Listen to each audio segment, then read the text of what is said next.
Nah, yuk bikin self-talk yang positif tentang diri kita. Karena kadang-kadang musuh besar kita adalah diri kita sendiri. Karena yang tahu rahasia jelek-jelek sampai detail tentang diri kita kan diri kita. Makanya kadang-kadang yang memberi kalimat-kalimat pedes pada diri kita itu banyaknya diri kita sendiri.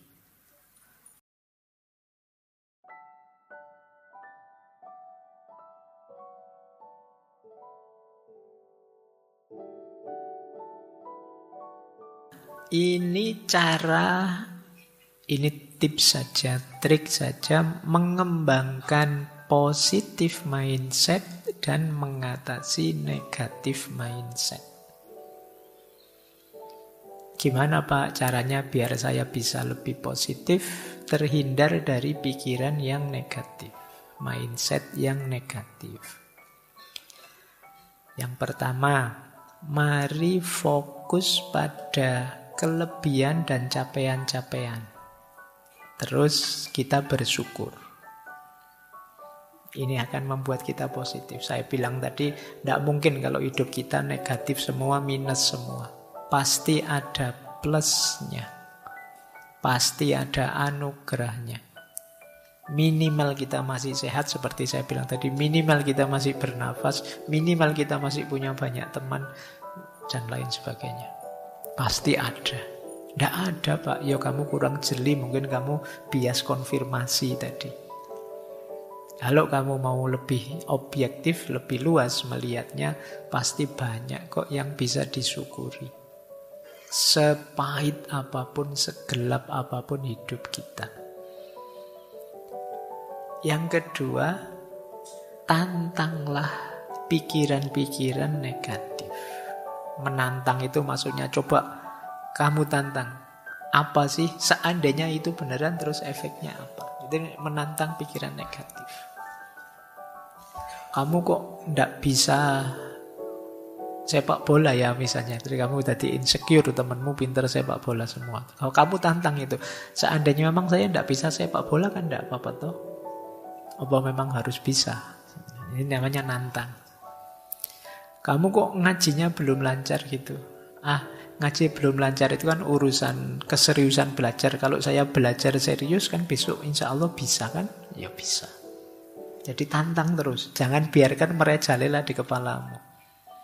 Kamu sampai usia sekian kok belum punya pasangan? Tantang pikiran itu. Jadi, apa pentingnya punya pasangan sekarang misalnya?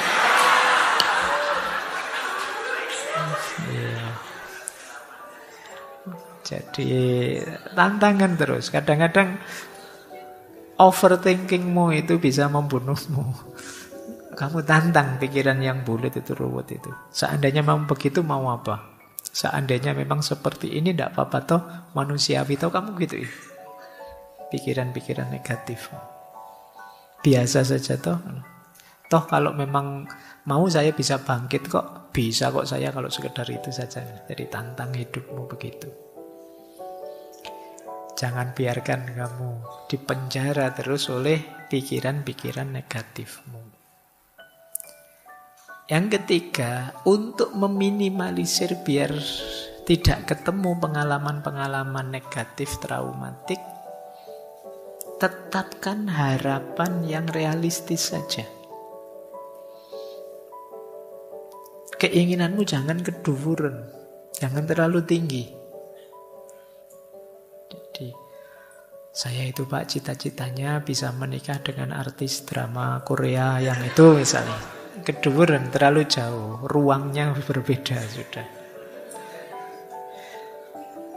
Daripada kamu stres tanpa alasan, lebih baik harapkanlah yang realistis saja. Yang terjangkau saja, lebih aman, lebih nyaman. Meskipun saya kuliahnya di UIN Pak, jurusan tafsir, tetap saya pengen jadi dokter Pak. Ya enggak nyambung. Nanti kamu stres loh. Jadi dukun mungkin agak bisa. Pengobatan ya, tadi dokter sulit. Nah, kayak gini ya untuk harapan yang realistis. Menghindari tadi loh kamu pengalaman-pengalaman traumatik, kekecewaan. Kemudian cari circle yang positif. Hati-hati dengan circle, kadang-kadang ya dia yang bikin takut-takut. Ayo, kamu ngalami itu, sebentar lagi mesti kamu tambah ngeri akhirnya. Bahaya loh kamu begitu itu, kamu tambah ngeri kan. Hati-hati dengan circlemu. Kadang-kadang circlemu yang bikin sesuatu jadi tambah negatif. Maka cari circle yang positif. Kemudian bikin afirmasi self-talk yang positif. Jadi saya bisa kok, saya mampu kok. Kalau belajar mungkin tidak lama, 2-3 bulan pasti saya kuasai itu. Paling lama 1 semester saya pasti, nah, itu namanya self-talk positif. Kemarin-kemarin memang saya belum bisa, tapi pada saatnya saya bisa. Sebenarnya saya punya banyak bakat terpendam sih. Ya karena terpendam saja jadi belum kelihatan sekarang. Nah, yuk bikin self-talk yang positif tentang diri kita. Karena kadang-kadang musuh besar kita adalah diri kita sendiri. Karena yang tahu rahasia jelek-jelek sampai detail tentang diri kita kan diri kita. Makanya kadang-kadang yang memberi kalimat-kalimat pedes pada diri kita itu banyaknya diri kita sendiri. Mungkin teman-teman ada yang sering, bodoh banget aku ini, jelek banget aku ini. Mungkin sering ada yang sering begitu. Itu kalau temanmu yang bilang gitu kan sudah kamu lawan, kamu jotosi itu. Tapi karena kamu sendiri yang bilang padamu, tidak ada efeknya. Jadi ayo self-talk yang positif. Terus self-love, cintai dirimu. Betapapun dirimu lahir dan batin itu amanat dan sekaligus anugerah dari Allah. Jaga dia sebaik mungkin yang kamu mampu. Terus jangan terlalu tegang dalam hidup, sekali-sekali rileks. Ya guyon-guyon, ya humor, ojo kaku-kaku. Jadi ya tidak 100% hidup ini harus tegang, harus serius. Ada humornya, ada rileksnya. Tapi ya tidak 100% humor dan rileks. Nanti tak bilang gini terus, wah berarti saya tidak salah atau Pak, relax itu. Iya tidak relax 100% juga. Jadi relax itu ya cemilannya, ya di menu utamanya hidupmu ya kamu serius. Tapi ya jangan menu utama terus, nanti capek. Jadi guyon biasa, jadi tidak apa-apa. Biar kalau di medsos itu kan sering orang tidak bisa guyon, wah kayak kanebo kering kamu tidak bisa. Gitu. Kaku, tidak bisa dianu. Kamu juga kan tidak nyaman kalau deket temen, tidak bisa diajak guyon, tidak bisa diajak. Jadi biar tetap positif. Karena bahkan kalau menurut Rasulullah, senyum saja sedekah, apalagi menggembirakan. Dulu kita pernah belajar akhlak menurut Imam Ghazali itu, di antara cirinya orang yang akhlaknya luar biasa, yang pertama dia sendiri gembira, yang kedua dia bisa menggembirakan orang lain. Jadi orang yang bisa menggembirakan orang lain itu di antara ciri kemungkinan orang ini karakternya baik. Sehingga kalau dia datang, orang senang, gembira dengan kedatangannya, bukan malah tegang, bukan malah bubar. Wah, teman ini datang, bubar, aku minggir, nanti mesti sebentar lagi tausiahnya keluar, mesti ini, wah, nanti. Ya, mungkin ada teman-teman, hati-hati juga dengan circle-mu. Jadi, ayo santai, tapi juga jangan sepenuhnya santai, jangan 100% santai. Cemilannya itu. Kemudian alihkan fokus dari masalah ke solusi. Dan yang terakhir, belajar hal-hal yang baru. Kenapa belajar hal-hal yang baru? Kalau kalian nambah skill, nambah kemampuan, nambah bisa ini, nambah bisa itu biasanya nambah percaya dirimu. Coba saja, misalnya kalian yang muslim misalnya, apa ya Pak, berat ya berlatih ini itu. Sekedar kalian hafal surat Yasin atau kalian nambah juz 30, nambah surat ini, surat itu ada kebanggaan sendiri. Pak, kemarin saya tidak hafal surat Al-Mulk, sekarang hafal, Pak. Ya lumayan, ada percaya dirimu meningkat. Dalam banyak aspek kalian boleh nambah skill. Wah, kemarin saya tidak bisa masak ini, sekarang bisa. Semakin nambah skill baru, semakin percaya dirimu meningkat. Kalian boleh bikin kurikulum untuk dirimu sendiri. Semester ini, Pak, saya ingin mampu ini, bisa itu. Semester depan saya ingin bisa ini, bisa itu. Akan meningkatkan kualitas dirimu dan meningkatkan mindset positifmu. Baik, itu positif dan negatif. Terakhir, materi terakhir maksudnya, tapi masih panjang uraiannya. Ada teori yang terkenal sekali tentang mindset ini. Ada yang punya pandangan growth mindset. Mindset itu sesuatu yang berubah dan berkembang. Ada yang punya pandangan fixed mindset. Mindset itu sesuatu yang tetap dan tidak berubah. Ini mirip kayak positif dan negatif tadi ya. Jadi banyak yang orang mengkritik fixed mindset. Banyak orang menyarankan growth mindset. Jadi fixed mindset itu orang nganggep bahwa mindset itu ya tetap. Saya kayak gini ya kayak gini, Pak. Inilah saya sudah, mau ndak mau. Nah, ini namanya fixed mindset. Nah, kita lihat mindset tetap dan mindset yang berkembang. Ya, yang positif sebenarnya yang berkembang. Tapi apa sih cirinya mindset yang tetap itu? Yang pertama, biasanya orang yang mindsetnya tetap itu menganggap kemampuannya juga tetap. Inilah saya, mau tidak mau pokoknya inilah saya. Kamu setuju atau tidak, seperti ini saya. Ini namanya orang yang punya pandangan mindsetnya tetap. Jadi kalau kamu menerimaku sebagai teman, ya seperti ini aku sudah. Ini tetap. Padahal manusia itu dia bisa berubah. Kamu pingin teman yang gimana sih?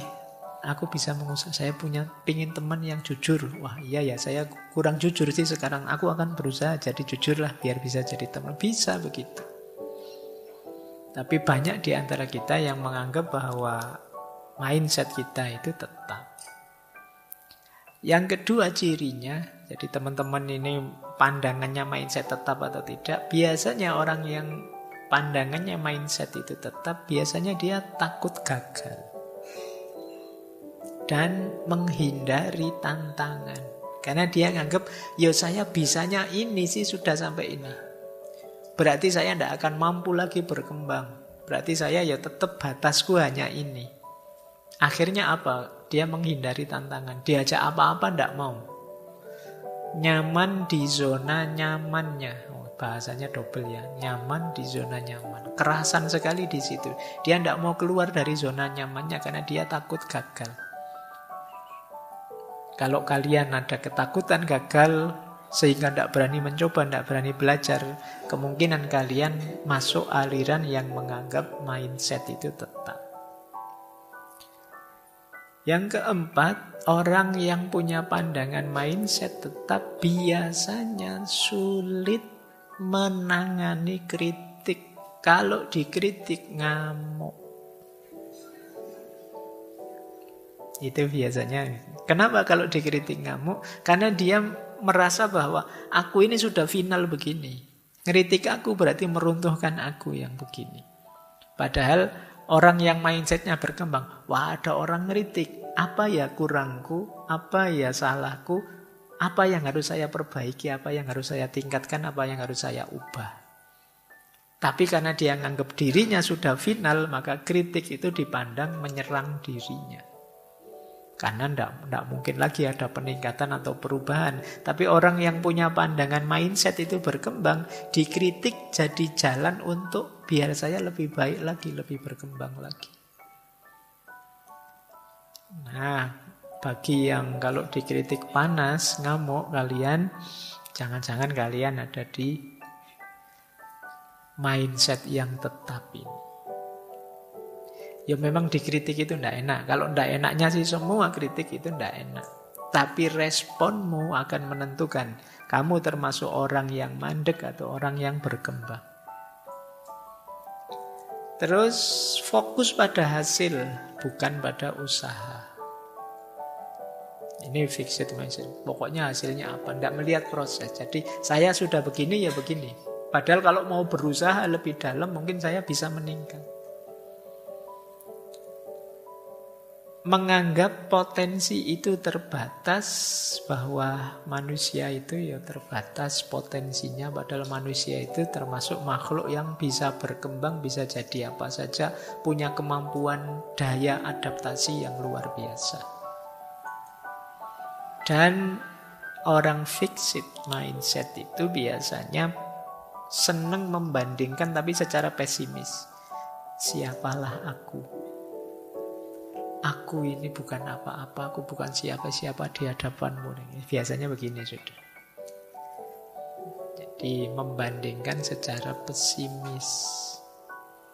Karena dia nganggap dirinya sudah selesai. Baik. Akarnya apa?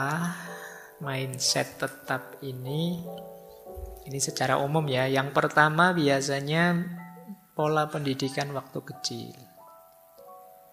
Kadang-kadang kan kita sering memuji berlebihan atau menghina, mencela berlebihan.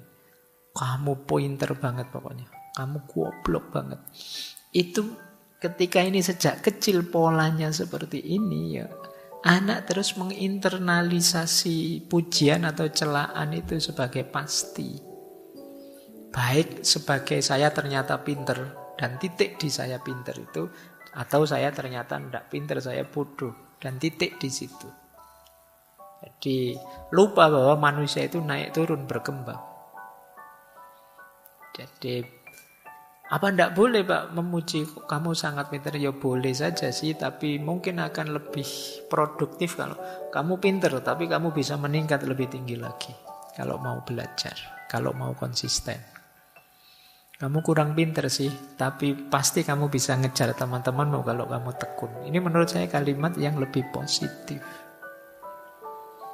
dibandingkan memberi harga mati pada mereka, yang membuat mereka mengidentifikasi diri dengan itu. Yang kedua, norma-norma budaya dan masyarakat. Tadi ya, kadang-kadang memang ada masyarakat yang lebih milih, wah bakat alamimu itu, wah kamu itu orang jenius. Jadi lebih suka melakukan klaim-klaim pasti. Kalau ini anak baik, oh kamu anak nakal, kamu itu. Jadi itu sehingga akhirnya orang terus menginternalisasi itu sebagai dirinya. Kata masyarakatku aku itu nakal kok, ya berarti ya melakukan ini ya wajar saja, wong saya anak nakal kok. Nah, itu yang terjadi. Terus pengalaman awal kegagalan atau keberhasilan itu sering membuat orang merasa final sudah. Begitu gagal menganggap dirinya ya itulah batasnya, begitu sukses menganggap ya itulah batasku. Ini juga membuat orang mindsetnya mandek. Dan akar mindset yang tetap yaitu keyakinan pribadi dan bias kognitif. Ini seperti tadi ya, cara berpikir yang keliru. Lanjut. Ciri-ciri mindset yang berkembang. Growth mindset. Ada beberapa ciri ya. Ini saya baca cepat karena waktunya. Insya Allah teman-teman sudah paham yang dimaksudnya. Yang pertama, yakin bahwa kita ini berkembang. Bisa kok kalau kita ingin meningkat terus-menerus. Ini berarti kita ada growth mindset. Yakin saya belum final Pak yang seperti ini Pak. Saya bisa meningkat lagi, lebih baik lagi, lebih baik lagi. Yang kedua, siap menerima tantangan. Iya Pak, saya siap belajar Pak. Saya siap menghadapi ini Pak. Saya siap menghadapi itu Pak. Ada masalah, ayo Pak, biar saya lebih mampu lagi, lebih bisa lagi. Ini berarti kalian punya pola growth mindset. Kemudian gigih, tekun. Jadi ada masalah dianggap bukan hambatan, tapi tantangan untuk meningkatkan kualitas diri. Terus belajar dari kritik. Kalau ada kritik, terus introspeksi. Jadi tidak defense, tidak marah-marah, tidak ngamuk. Belajar untuk berkembang. Jadi, oh, ada orang kritik saya, berarti saya masih ada jeleknya, masih ada kurangnya. Saatnya belajar untuk berkembang. Fokus pada proses. Ini orang growth mindset, bukan pada hasil. Saya akan mengupayakan semaksimal yang saya mampu. Selalu begitu. Tercapai sih, ya, tapi masih bisa lebih lagi. Pasti masih bisa lebih maksimal lagi. Tidak tercapai sih, tetap saya akan ikhtiar untuk mencapai. Ini namanya growth mindset. Kalau gagal, kegagalan adalah peluang untuk bangkit lagi. Jadi tidak masalah. Melakukan apapun ya memang alternatifnya dua. Kalau tidak sukses ya gagal. Sukses alhamdulillah, gagal bangkit lagi. Itu saja, mikirnya tidak terlalu rumit. Kemudian mampu beradaptasi dan terbuka terhadap perubahan. Ini growth mindset. Jadi tidak anti perubahan, tidak anti hal yang baru. Karena kita sendiri akan selalu baru, kita sendiri akan berkembang terus-menerus. Inilah growth mindset. Caranya bagaimana mengembangkan growth mindset ini? Saya agak cepat ya, ini mirip-mirip sebenarnya. Menerima tantangan. Mengubah self-talk tadi secara positif. Ikhtiar dimaksimalkan. Proses. Terus gagal adalah kesempatan untuk belajar dan bangkit lagi. Terus rayakan kemajuan. Setiap kali kita meningkat, syukuri itu. Bila perlu tidak sekedar syukuri, tapi juga syukuran. Ya. Jadi syukuran itu berarti kalian rayakan itu. Anggap itu sesuatu yang besar dan penting. Biar kalian semangat untuk lebih meningkat lagi, lebih meningkat lagi. Jangan mengecilkan capaianmu sekecil apapun. Karena akan mendorongmu untuk lebih lagi, lebih lagi. Cari umpan balik. Jangan merasa sudah hebat, merasa sudah luar biasa. Kritik-kritik akan sangat berguna. Berlatih, belajar terus-menerus dari kegagalan. Cari circle yang positif. Dan kalau ada orang dengan mindset ini yang luar biasa, jadikan itu contoh dan teladan. Akan lebih mudah. Jadi kalian fokus ke orang-orang dengan growth mindset ini, kalian akan tertantang untuk seperti orang itu loh, bisa bangkit terus, meningkat terus, dan lain sebagainya. Ini akan meningkatkan dirimu, tambah hebat, tambah hebat. Jadi orang dengan growth mindset ini, orang yang nambah waktu tambah hebat. Kalau bahasa agamanya, yaumuhu khairun min amsihi. Hari ini lebih hebat dari kemarin, besok lebih hebat dari hari ini, dan seterusnya. Baik, terakhir untuk menutup ngaji malam hari ini ya. Ya, dalilnya sekarang. Ini yang disebut Islamic growth mindset. Jadi kalau kalian tanya, Pak, growth mindset itu kalau diterjemahkan dalam bahasa Islam, apa yang harus kita lakukan? Yang pertama, jangan berhenti berikhtiar dan berusaha. Wa alaisa lil insani illa ma sa'a. Wa inna sa'yahu saufa yura. Sesungguhnya tidak lain bagi manusia itu kecuali apa yang dia usahakan, dan hasil usaha itu akan dia lihat. akan dia rasakan. Dan Allah memang tidak mengubah nasib kita sampai kita berikhtiar mengubahnya. Jadi growth mindset itu ciri pertama ikhtiar dan tawakal. Ciri kedua senantiasa belajar tentang apapun. Makanya di situ saya sebut dua hadis. Yang pertama, tolabul ilmi faridotun ala kulli muslimin. Mencari ilmu itu wajib bagi setiap muslim. Dan al-hikmatu dolatul mu'min haitsu wajadaha fahuwa ahqqu biha.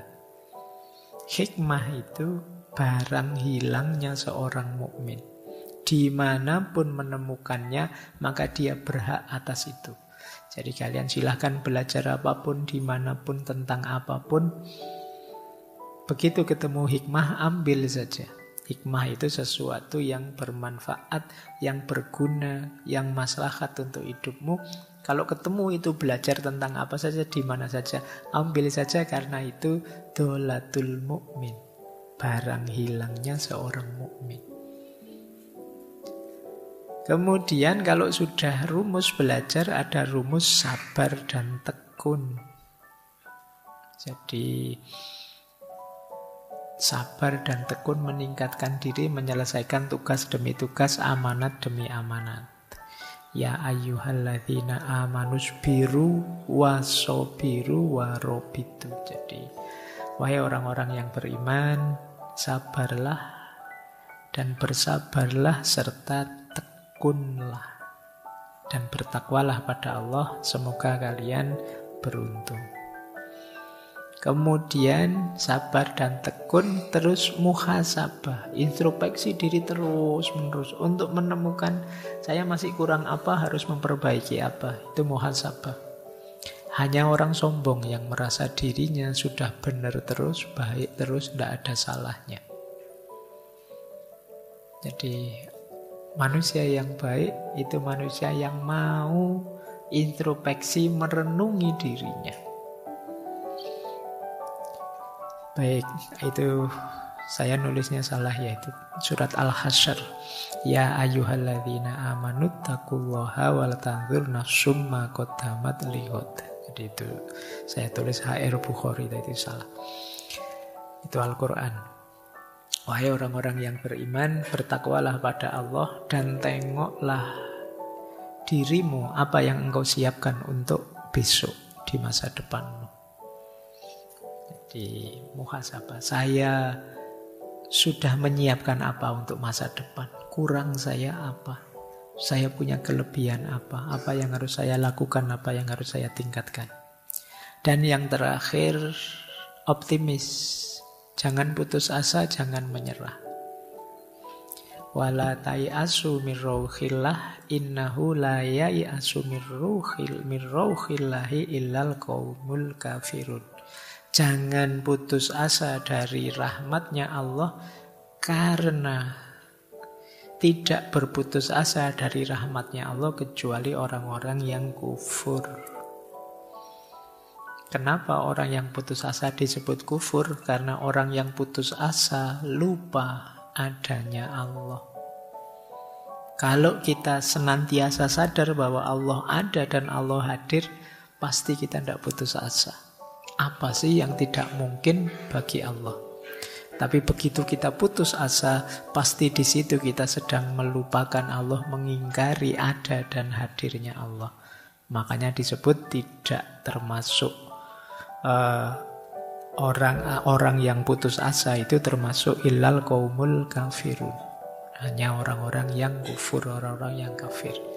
Jadi hati-hati dengan mental putus asa dan menyerah. Kenapa?